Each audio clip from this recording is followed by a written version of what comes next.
Hello guys, আমরা আম পেয়েছিলাম। সেই আমটা পাওয়ার পর আমার দিদা খেয়েও নিয়েছে, আবার খেয়ে দিয়ে বলছে ভাল না। ঠিক আছে মানে কি বলবো বলো। তো দেখো এখানে বাঁশ বাগান, পুরো বাঁশ বাগান বলে এই ভেবো না যে আম বাগান শেষ হয়ে গেছে, কিন্তু ওইখানে দেখো না অনেক আম আছে। তো গাইজ আগের ভিডিওতে তোমরা দেখতেই পেরেছো যে আমরা গেছিলাম আম বাগানে, আমরা কিন্তু আম কুড়িয়ে অনেক আমই পেয়েছি। আর দেখো জেঠু বাবা এখানে যেই আমটা পেয়েছে সেটা কিন্তু এখন কেটে খাচ্ছে। তোমরা তো দেখতেই পেলে যে আমরা বাগানে গেছিলাম, তো বাগান থেকে এখন আমরা চলে এসেছি। আর আমার স্নান টান কিন্তু সব কমপ্লিট হয়ে গেছে, আর জেঠির এদিকে রান্না কমপ্লিট হয়ে গেছে। জেঠি আজকে এইখানে রান্না করেছে, মানে হচ্ছে কাঠের জালে রান্না করেছে। ওদের কাঠের জালে রান্নাই হয়, মানে এত সুন্দর খেতে হয় কাঠের জালের রান্না, কি বলবো।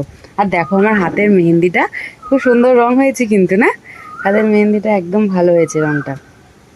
তো যাই হোক, তো এখন জেঠি রান্না কমপ্লিট হয়ে গেছে, এখন আমরা খেতে বসবো। তো চলো দেখি জেঠি এখন কি কি রান্না করেছে। আমরা গেছিলাম আম বাগানে আম কুড়োতে, আর জেঠি কিন্তু আমাদের জন্য রান্না করছে কাঠের উনুনে।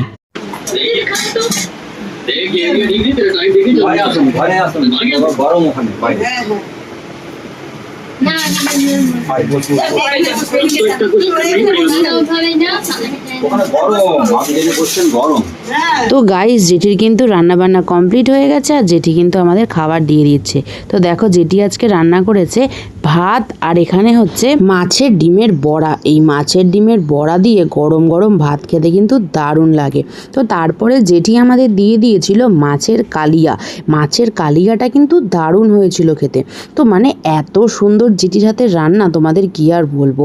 তো তারপর জেঠি আমাদের দিয়ে দিয়েছিল ফুলকপি আলুর তরকারি, শশাও দিয়েছিল কেটে, দারুণ খেতে হয়েছিল। তো গাইজ আমাদের খাওয়া দাওয়া হয়ে গেছে, আমরা এখন হাত ধুতে এসেছি, আর এখন একটুখানি রেস্ট করব, তারপরে আমরা বাড়ির দিকে চলে যাব। তো রেডি হব, রেডি হয়ে তারপর চলে যাবো। এখান থেকে যেতেও টাইম লাগবে, এই জন্য রেডি হয়ে তারপরে বাড়ির দিকে চলে যাব। তো এখন একটু রেস্ট করবো, আগে এখন 2-3 ঘন্টা একটু শুয়ে নিই, কারণ আমার তো সকাল থেকে বললাম শরীরটা ভালো ছিল না। শরীরটা আমার এখনও ভালো নয়, মানে আগের মতো নেই, কিন্তু এখন একটু ঠিক আছে। তো আর একটু মাথা ব্যথা আছে, তো একটু রেস্ট করে নিই, তো তারপর উঠে রেডি হব। তো চলো একটু রেস্ট করে নিই, তারপরে কথা বলছি। তো গাইজ আমরা ঘুম থেকে উঠে পড়েছি, আর উঠে পড়ে আমরা এখন রেডি হয়ে গেছি বাড়ি যাব বলে। তো সবাই রেডি হয়ে গেছে, আমিও রেডি হয়ে গেছি, আর এখন বাড়ি চলে যাব। তো একটু তো মন খারাপ হচ্ছে, যেহেতু অনেক দিন পর দেখা হলো, আর তার মধ্যে মানে অল্প সময় থাকা হয়েছে। তো ঠিক আছে, তো এখন সবাই বাড়ি চলে যাব। তো চলো বাড়ি যাই। কাজ করছে সব, আমরা দেখছি, তাই ঠিক আছে কাজ করছে।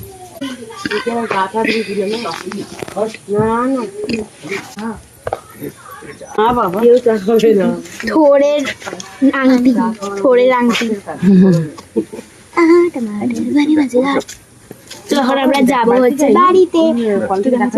বাপি ওখানে, বাপি ভাবছে যদি একটা আম দেয়, কিন্তু দেবে না। বাট কিন্তু এটা ওদের কাজ, থোড়ি দেয় বলো, ব্যবসায় কোনো দেয় নাকি। তো আমরা যাবো টোটো করে। তো চলো। টোটো এখনো আসছে না, এখন আসেনি।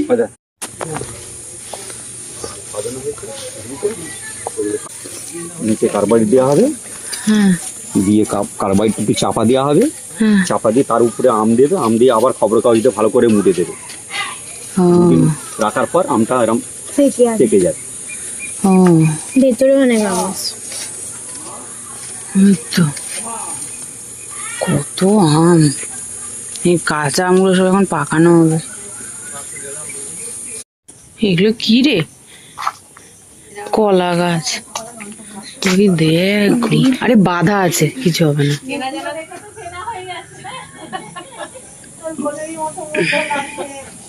দেখি কত দুধ ওর ওখানে, বাটে কত দুধ।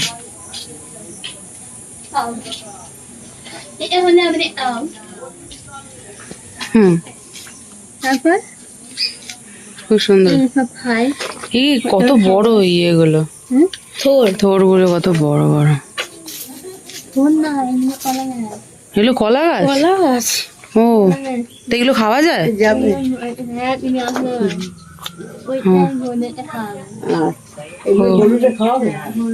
তো গাইস আমাদের কিন্তু টোটো চলে এসেছিল আর আমরা কিন্তু টোটো করে চলে যাচ্ছি এখন স্টেশনে। স্টেশন থেকে আমরা ট্রেন ধরে বাড়ির দিকে চলে যাব। তো দেখো রাস্তাটা কিন্তু খুবই খারাপ রাস্তা, তো সেই রাস্তা দিয়ে আমাদের যেতে হচ্ছে, কিছু করার নেই। এরপর কিন্তু আমরা রোডে উঠে গেছিলাম। তো গাইস জেঠুর বাড়ি থেকে আমরা বাড়ি চলে এসেছি আর এখন এডিট করব, এডিট করে তারপর শুয়ে পড়বো। শরীরটা খুবই ক্লান্ত, অনেক দূর থেকে যেহেতু এসেছি। তো আজকের ভিডিও এটুখানি, দেখা হচ্ছে নেক্সট ব্লগে। ভিডিও ভালো লাগলে অবশ্যই লাইক কমেন্ট শেয়ার আর সাবস্ক্রাইব করে দিও। তো গুড নাইট, টাটা।